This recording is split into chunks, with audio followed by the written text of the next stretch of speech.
What's up, everybody? So in today's video, we're going to be answering a super common question that I get asked by my students and people online all the time is, when did Jiu-Jitsu actually start making sense for you?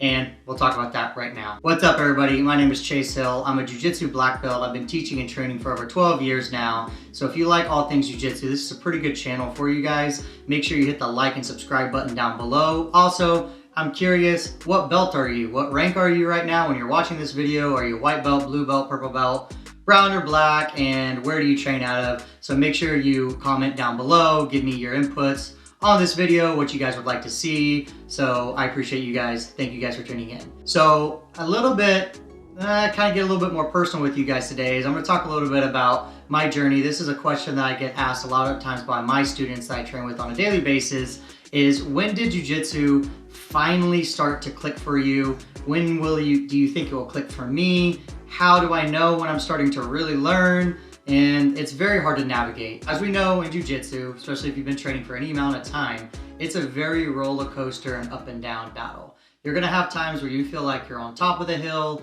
and then a few weeks later, you're gonna come back and you feel like you're down in the trenches, just getting smashed. But what I'll tell you guys about that is typically every time you re-climb up the hill, it's a little higher of a hill. Okay, so when you're on the top of the hill, you're always gonna go back down. There's only one way to go. But then when you come back up, you're gonna be a little bit higher than you were on the hill before. You just have to stick it out and stay with it. For myself, the first time I think I had about 3 different times where I really felt like my Jiu-Jitsu has clicked in my journey so far. The first time was, believe it or not, as a white belt. I walked into a class, I did a class for the very first time. I think I learned an arm lock, maybe how to control the mount into the arm lock. Some really basic position.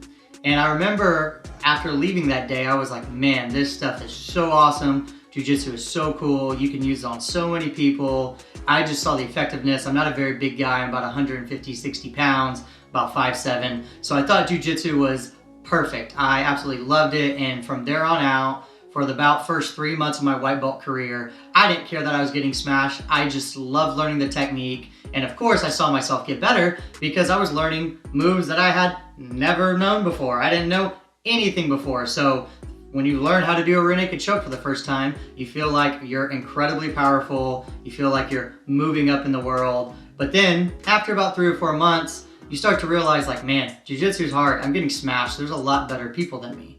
So you continue down that journey. The next time for me that Jiu-Jitsu really clicked, believe it or not, was late blue belt and early purple belt. Now, let me talk a little bit about this phase. Okay, typically at the white belt level, you're just learning how to survive. You're learning basic techniques. You're learning basic positions. You're just learning to survive to the end of the round. I actually have another video that I talk about if you're a white belt, the mindset you should have while sparring. So make sure you guys check that out above somewhere up here if you're interested in that.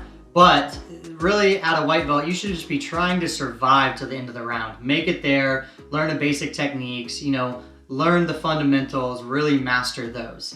Don't worry about too much else until you get to a blue belt. Well, then once you get to a blue belt, your library starts to get a little bit larger, right? You're starting to collect these books. And what I like to tell my students is a lot of times these books that you collect at blue belt, you will buy this book or you'll collect this book and you'll only read the cover, maybe the first couple pages, the back, so you'll know a very brief idea of what the book is about, what the contents contains. But then what you usually do is you put the book up on the shelf and then you come back to it later.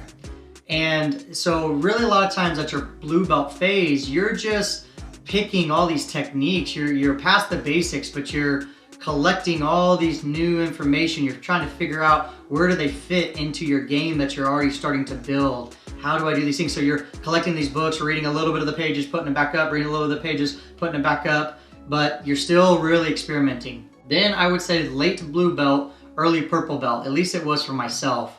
That's where I saw my Jiu-Jitsu click to a whole nother level.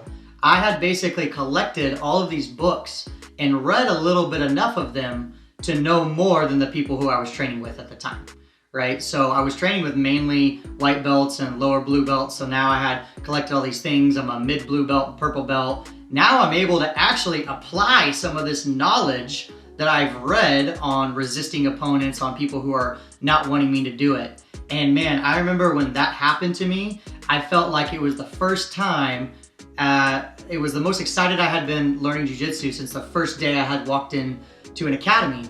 Because it's cool, when you walk in for the first day as a white belt, you're learning techniques, you don't really care that you're getting smashed a whole lot, and it's not really about that. But I would say late blue belt, early purple belt, that's about the time where if you're wanting to work a specific technique or get to dominant positions for majority of the time, you can do that on most people that you train with. Because usually in most jiu-jitsu academies, there's not, 50 black belts walking around and 50 brown belts and 50 purple belts, right? You've got your couple upper belts, probably about 20 of them between all the way from black to purple, probably there's about 20. And then everyone else in the gym is gonna be a blue belt or a white belt, most likely. Well, around late blue or purple, that's where you can start to implement really the things that you've learned in an offensive standard, and you can really start to make techniques work and start to figure out all the nuances and details. So I felt like that's when my jiu-jitsu clicked a whole other level, is when I was about late blue belt and purple belt. And so then really what I started to do is at purple belt, I started taking these books that I had collected and put them on my library shelf. And the ones that, the techniques that I liked, I started pulling those books off the shelf, and then I actually started reading them. I started getting more of a detailed knowledge of them, and then you start to figure out your game, your plan. Do you like spider guard? Do you like lasso? Do you like butterfly? Do you like the mount? Do you like the bottom? What kind of takedowns do you like? Really at purple belt, you're starting to figure out what you like. You're starting to read these books in more detail, and you're starting to go deeper dive into that level. And then at brown belt, you're taking that book that you've probably read, and then you're making like notes. You're highlighting notes, making details about it, remembering very specific things. Brown belt, your game is becoming razor sharp. You've got your techniques that that you can use on every single person in the gym. It's like your A game. You're starting to figure that out. Then my last learning phase that I had, my third phase, is probably, believe it or not, about 6 months to a year after getting my black belt. All of these books that I had just put on the shelf, and like we talked about at purple belt, you pulled them off, and not every book, but some books, the ones that you liked, you started really reading and detailing. I felt like the last 6 months or a year at my black belt, I took the books off that I have never read before. The ones that I only had read the very surface layer, just the title page and the cover, techniques that I had learned back when I was a blue belt a long time ago.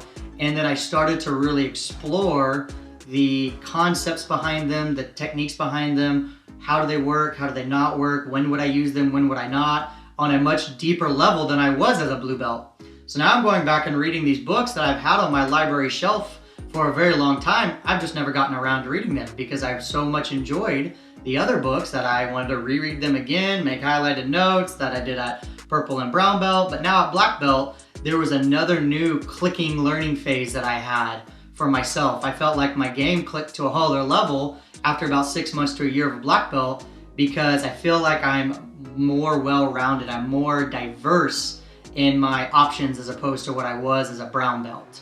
And everyone's gonna be different. My journey is not gonna be the same as your guys' journey, but it helps to know when you feel like you should start to click.